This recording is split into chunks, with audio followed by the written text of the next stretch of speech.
Hey guys, this is Eric Tarr for theproaudiofiles.com. I've got a trick to show you today about adding in your own custom and unique reverb sounds to your tracks by using convolution.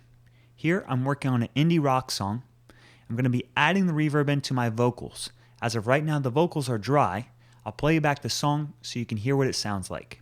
Here we go. One half of what I know is not remembered. 3 chord. Next, I'll demonstrate the steps to add the reverb in. I'm going to be working with a convolution plugin. This is the IRL plugin from Waves. However, you can use your own convolution plugin as long as it allows you to load in your own impulse response. This could be the Space Designer plugin that comes stock with Logic or many of the other plugins.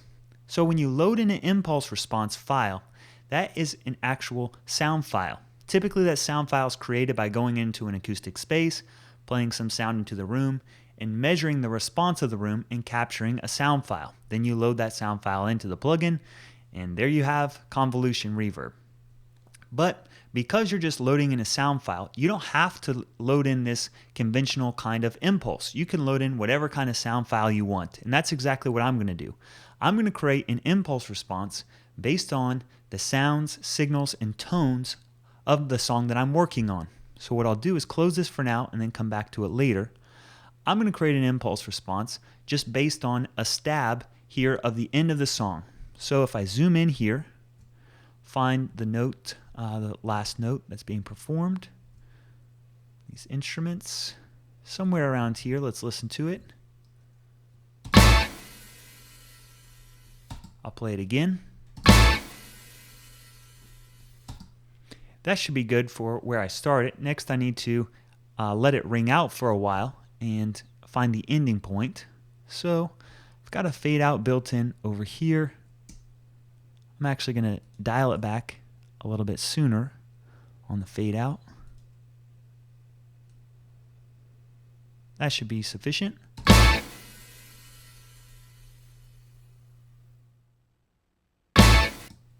Wonderful. So what I need to do now is print this audio file and then load it in as my impulse response. So I'll mute my talkback microphone and then bounce the file to disk.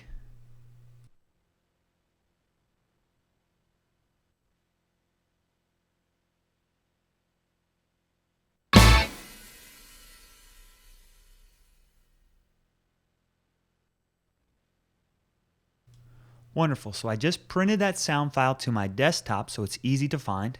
Then I'll go back over here to where I had my vocals. Second verse. Go into the convolution plugin. Right now it's just a typical hall reverb sound. What I need to do is bus my vocal signal, my dry signal, over to the reverb, and we'll listen to the conventional kind of reverb sound, and then I'll load in my own sample. So let's get this going over here. Bus 1314, that'll go to my reverb. Let's listen to then just the stock hall reverb sound from IRL. One half of what I know is not remembered. 3 chords, 2 for throwing. All right, that's great. That sounds fine. But what I like to do is have my own custom unique sound. I just have to load that in, import a file here, load this one. Cool, so this is now my reverb tail that's based on the stab, the instrumentation of the song. So we can listen to how it sounds.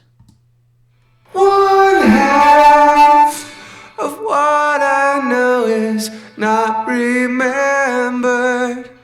3 chords, 2 for throwing, 1 in hand.